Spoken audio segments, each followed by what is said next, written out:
Rebooted Kingston FFTCG Community Deck List, supported by the shop Action Pack Comics in Kingston, Ontario, Canada. Let us know in the comments what you think of these lists, and without further ado, here we go. I'll start with mine first, and it's called the Serendipity. You mean Serendipity. I made that the name, but I seem to have a tongue tie with it every time I try to say it. So as you can see, the logo on Action Pack Comics is here, but so I'll set it out of the way for you. So, with this list, it's basically a party attack deck, which is Water Lightning. I'll show the cards here.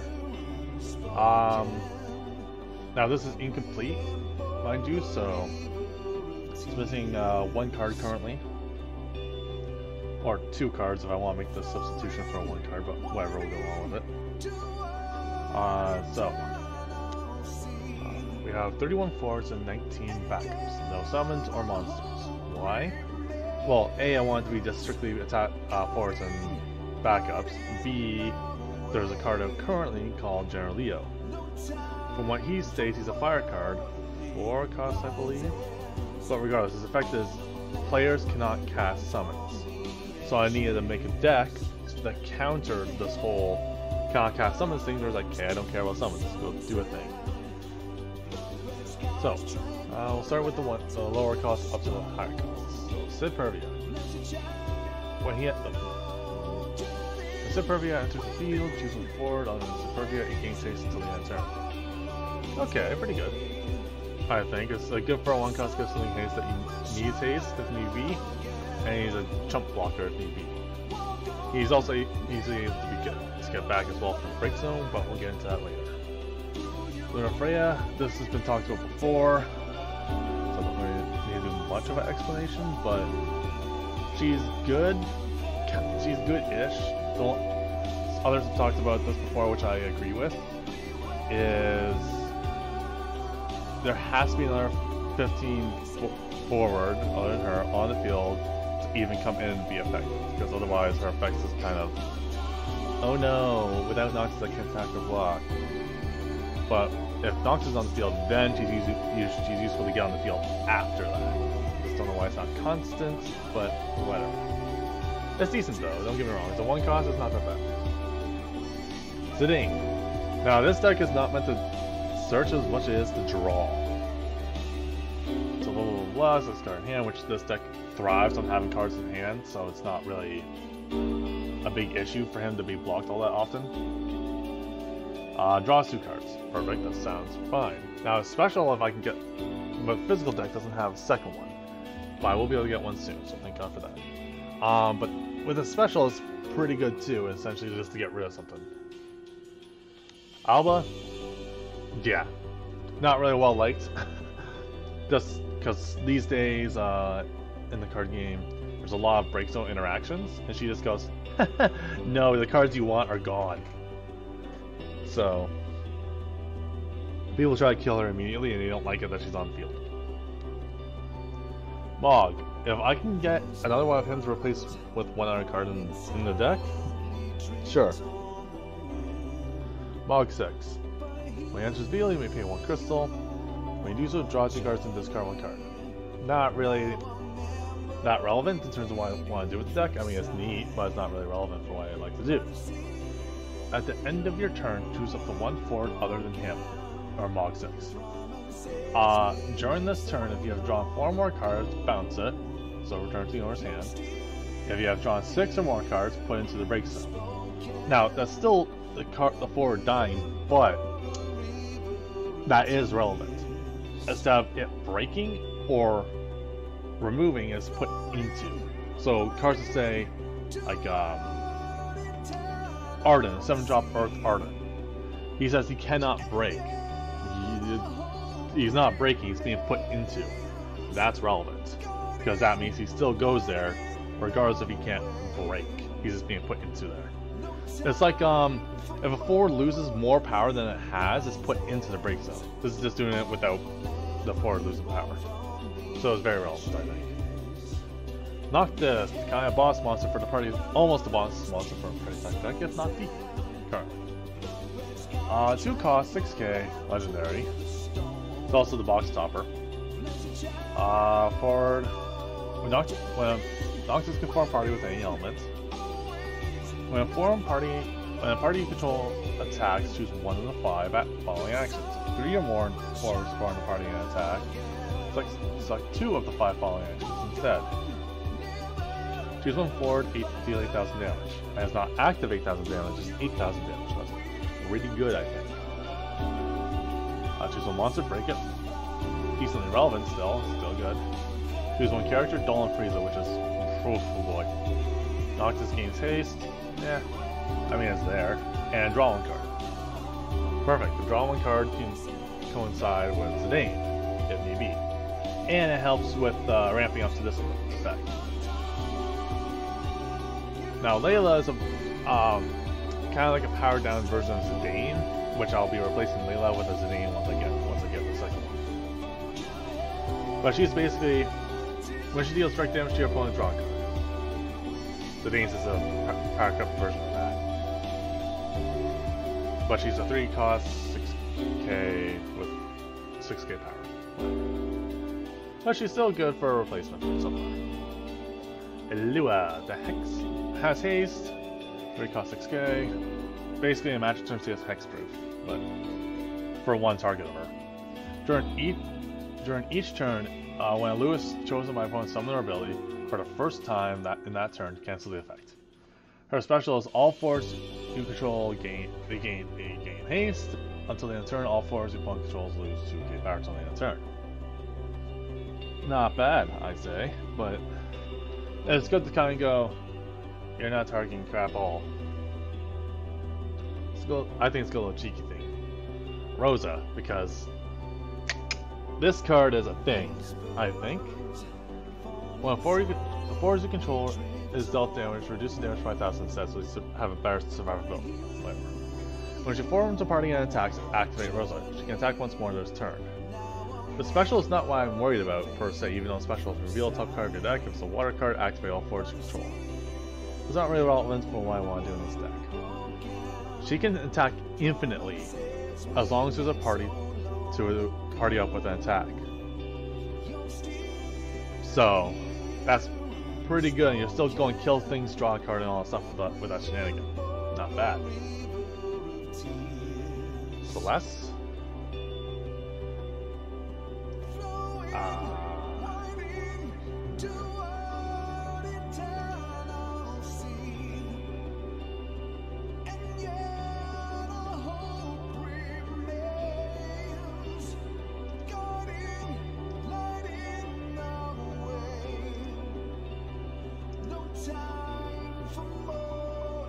Folks, Celeste.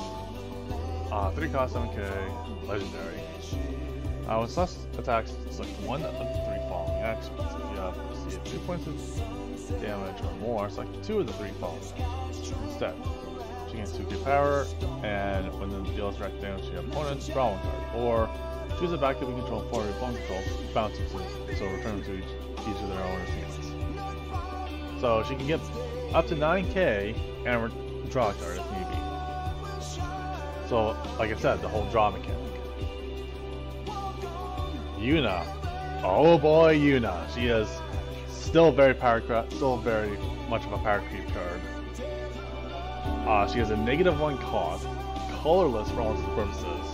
Her -1 is basically draw 2 cards when the party attack this turn. So main phase 2, just slap her down and draw 2 cards. So -1 cost. And she's almost an instant kill with almost anything, if not a instant kill with anything that you have to your opponent's field with just one, when she selects one thing. I'll explain. When she enters the field, if the forward you control form the party this turn, draw 2 cards. Like I said, you have 1 cost. When she forms a party and attacks, selects 1 forward, it loses 4k power for each attacking forward until the end of the turn. That's pretty good. And then 0 cost, name 1 element other than Darker Light Yuna becomes that named element until the end of the turn. He can only use his ability once per turn, so it doesn't state that it's only on your turn. So, That's really good. That's very good. Jake, State Farm. He's basically any forward, if he's already in the field, any forward comes into play, gains 40k power, he can tap himself when he's able to give whatever forward haste. Not bad. Not bad if I say so. He's also kind of a lightning rod because people don't want that, but whatever. Mid-Pervia. When a party attack you control attacks, choose one active, so untapped, forward, deal 8k damage. When he enters the field, choose one lightning forward with the cost of 1 in your break zone, play onto the field. So you search for a mid-scope, slap it onto the field, give something haste. So you're basically, for 4, you're getting 5, a total of 5 costs. So 4 costs and 1 cost, so yeah. So again, 2 units for the price for this 4 cost, not bad. And give him some haste. Twinagiri. When Twinagiri forms a party and attacks, choose one forward, return to the owner's hand, so it's bouncing something. Simple, straightforward, not bad. Lakshmi, Lady of Bliss. If you have 5 or more cards in hand, she gains. If Lakshmi, Lady of Bliss is dealt damage, reduce the damage by 2k instead. And there's a passive after that. At the end of each of your turns, draw 1 card. That's pretty good, so I'm still drawing. By the way, with her effect, with Mog, if I'm not mistaken, both of them are on the stack at the exact same time, so I can choose the order of which one will trigger. So that means if I choose Lakshmi first to trigger, I just need that 1 extra card to trigger Mog's. So I do Lakshmi, draw, get that condition, and then Mog goes, nope, it's going to do the thing. Shinryu. 5 cost light, 9k, legendary. When he enters the field, deal 10,000 damage to all force or 3, 6, and 9 cost your opponent controls. Okay. At the beginning of main phase 1 of each of your turns, reveal the top card of your opponent's deck. If it's a forward, all forwards from one controls lose 7k power. Until the end of the turn. If it's not a forward, draw 2 cards. So still draw him again. And he's a beat stick that goes, you don't have to deal with me or else I'm going to deal with you type of deal. Thancred! Or in the 14th community, some call him Daddy Thancred. Because, you know, lore. Not going into spoilers on that for those that haven't got to that part of the 14th story. When Thancred enters the field, choose 1 forward in your break zone. If this costs equal or less than the number of water forwards or backups you control, play onto the field. When Thancred attacks, choose 1 active forward on controls. If its cost is equal or less than the number of lightning forwards or backups you control, break it. Not bad. So essentially I can also get Sid Pervia out and just go, give Thancred haste. I don't know. Also, Thancred does not say not including himself, so he counts himself in those numbers, which is pretty good. Cosmos, because mana fixer. She's 2 cost, anything can get her out. If you play the game, you know, but for those who don't, she can tap for any color, minus dark, and she can allow more than 1 light character on the field than just the 1, because she's on the field. And Doria. When you party attack, you control deals damage to your opponent, draw 1 card. Not bad. As a backup. Summoner is more or less there to give something a lightning forward haste and first strike if need be. But it's also just there for a spot for mana. So it has its uses. It's more or less kind of there as a bonus. Class 6, mana fixer again for lightning and water. Furion. Backup. So tap him when he's able to, in the condition. Choose 1 forward, deal 4,000 damage. If you can only use this ability while your party control is attacking.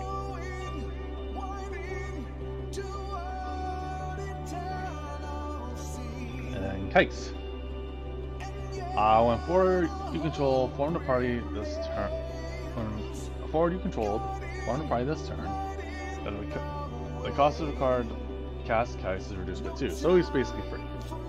And then when a party you control attacked, activate Kais. Diana, which is search for one cost add to your hand. She's also EX, so it's not that bad. Merwib, search for a water forward. Okay, these edits I need to change because I don't know why I didn't change them, but whatever. Let's go to the one that's still in there. Hilda, which is EX. Draw a card on play, so it's basically a 2 cost, or draw a card, get 3 costs for my breaks on plans of the field at damage 5. So the cards that have replaced Sarah and Thanos,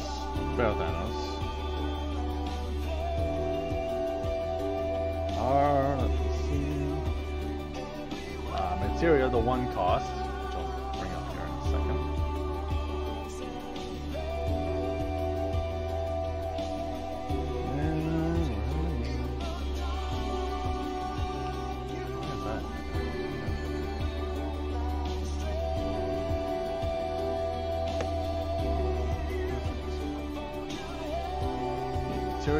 And Waka, the backup. Let me do a quick edit while we're in the screen.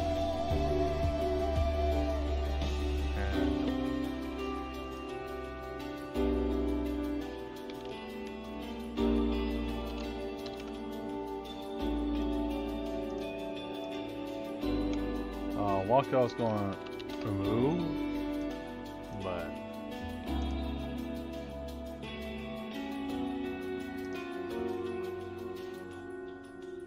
there we go. That's a little bit better. Sorry, it's 32 forwards and 18 backups. It's like, wait a minute, I thought I edited this. Okay, there we go.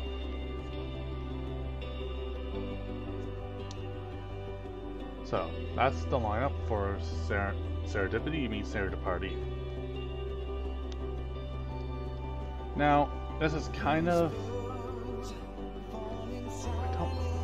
It works and whatnot, but I will say his biggest weakness is when someone lays in like a 7 cost Titan or something that just goes, because all the units are no bigger than maybe 8,000, 9,000 at the most with extra effects. So if you have something that has a big number or removes field with a big number enough, it kind of shuts down. But apart from that, if you don't know how to deal with it and it rushes you, it's gonna be hard to keep your things on the field. So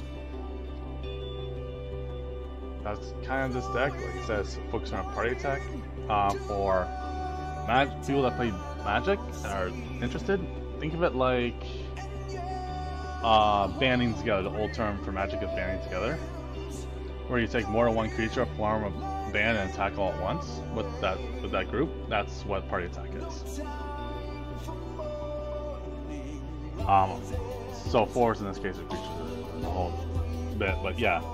So old terminology for Magic for equivalent of party attack is banding together or whatnot.